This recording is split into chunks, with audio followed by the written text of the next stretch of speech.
You know, the other day my nephew said the cutest thing to me.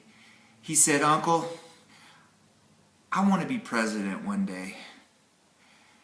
And so I slapped him in the face and said, "Hey, you shut up. You're not dishonest enough." Yeah, I quieted him down. Be president. That's like a car salesman. Anyway, but I digress. Question. Get this question a lot. Can the government confiscate your firearms during a disaster or a military martial law scenario? Let us look at that.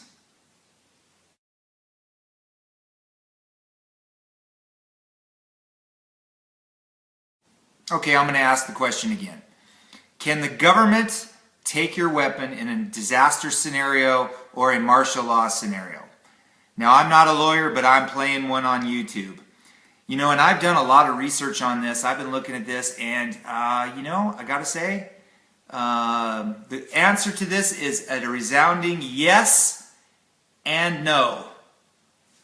No, in the sense that, can they legally take your guns in a disaster? I don't think so. I've been looking, and I can't see that. But during martial law, they probably can, and they probably will. Now, you might disagree with me on this, and feel free to disagree with me, because, you know, I can be wrong. This is just my opinion. But I say, legally, it doesn't really matter whether they can confiscate your guns or not. All right? Because during a disaster situation or martial law, you might need your guns right now, and if they take them and you have to sue later, who cares? You need them right this very second. So you don't get anything, you know, it's not, woo, I get to sue you later on to say that I was right. You need your guns right then and there. All right? Now, basically, I'm just going to focus on, I'll focus on disaster first. You know, during Katrina, we always point to that. During Katrina, and that's how it's going to go down, where a complete breakdown of law and order, and the military has to step in. People in New Orleans were getting their guns confiscated. And in fact, they were getting their doors kicked in, and people were taking their guns and not even giving them receipts for them. And that later on proved to be completely against the Second Amendment. All right, well, woo-woo. Because those people lost their guns right then and there, and they needed them when the time came. So, can the government take your guns during a time of disaster? Yes and no. Because there were a lot of states right after Katrina that started passing laws because they saw the importance of making sure that the citizens of that state felt that they weren't going to get their guns taken away. Now, I live in Idaho, and Idaho passed, you know, put something on the books that says that you can't take the firearms in time of a disaster. Okay, and so what I went and did was I went and found the law, and then I had it laminated. And I suggest you look for this too. In case of a disaster, what is your state going to do with firearms? Can they confiscate your firearms? Will they? Or is there a law specifically set up so that they cannot do that and that you can use later? Well, I made a copy of this, and I had it laminated. I made several copies, actually. And basically what I did is I laminated this, and this is the Militia and Military Affairs, Chapter 10, State Disaster Preparedness Act for the state of Idaho, 46-1008. And it talks about what the governor can do in time of a disaster. At the end of this, 7, it says, during the continuance of any state of disaster emergency, neither the governor nor any agency of any governmental entity or political subdivision of the state shall impose restrictions on the lawful possession, transfer, sale, transport, storage, display, or use of firearms or ammunition.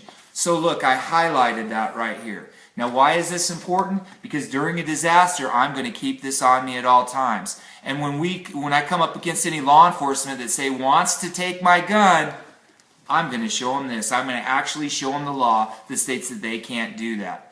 What's the alternative if you don't have something like that? Well, in a disaster situation like Katrina, what are you going to do? Are you going to shoot it out with the police? All right, that could get you killed. Is it worth it to shoot it out with the police? Probably not. So me having this, at least I can show the officer that what he's doing is completely illegal. If I can get it on video of me saying that too, I'm going to do that so that later on, at least I have something to use in court that will protect myself, that I let the officer know that what he was doing was illegal. Let's talk about martial law now. Martial law is when the federal government or the National Guard comes in and fills a police role in society during an emergency. Now, martial law has been declared in America numerous times. All you got to do is go on the internet and look it up, martial law in America, and you'll see numerous examples of when this has happened. So they can do it, they will do it, and they probably will do it again.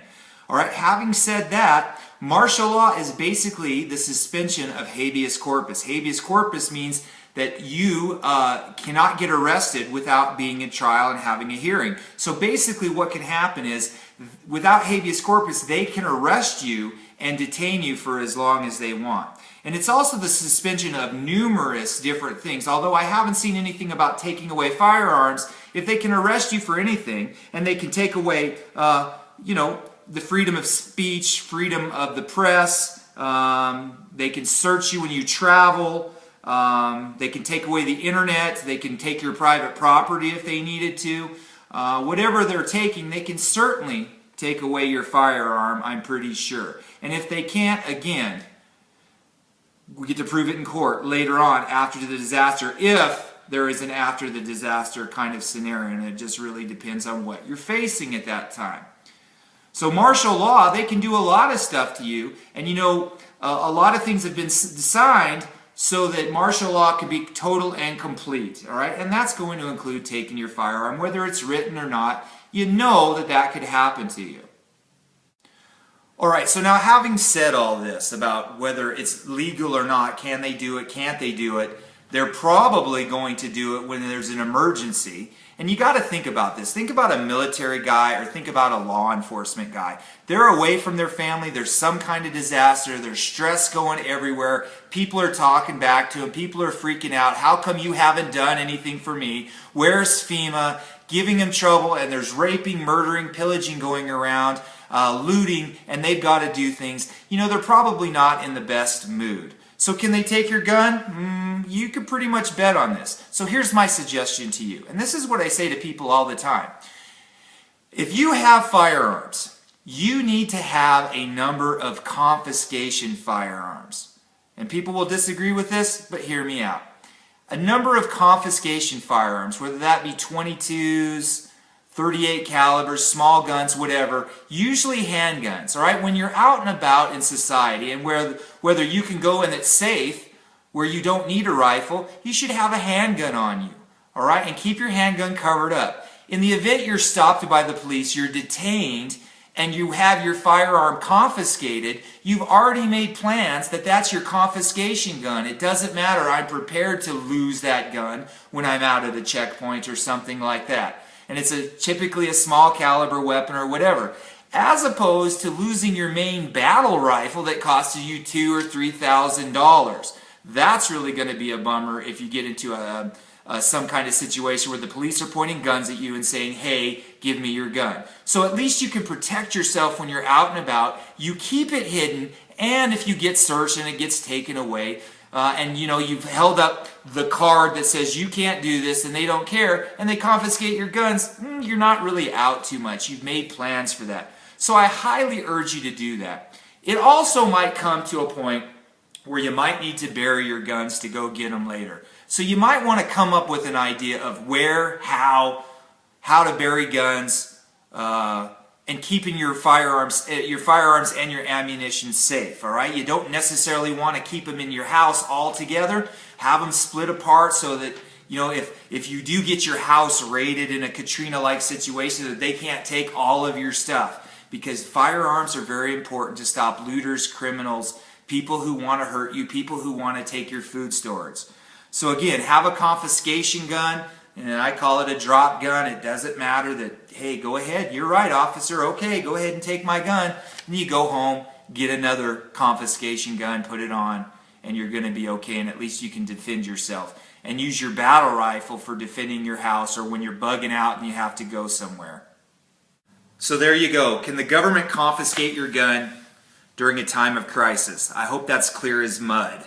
Anyway, remember, the only two things that can hurt your firearm are rust and politicians. Vote those bastards out of office. Anybody who's anti-gun needs to go. We need to keep our guns in America.